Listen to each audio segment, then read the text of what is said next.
Hi guys, so samahan nyo ako. Bibili tayo ng bagong bangka. So andito na sa atin yung kailangan nating dokumento and yung cash. So bago ko ipakita yung nabili nating bangka, tingnan muna natin yung huli ng ating isang bangka. Ayan. So ito yung kanyang huli. Marami rin, may mga talakitok, tsaka isda sa bato. So ito na yung bangkang nabili natin. Napakalaki.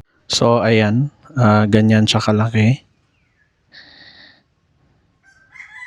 So far, okay naman yung condition ng mga plywood, ng kanyang frame, ng kasko. So, medyo naka-fiberglass na yung kalahati. So, ang gagamitin natin na pintura is yung epoxy enamel na paint, kagaya nung sa magsukol. So, pareho lang rin ng kulay ng ating isang bangka.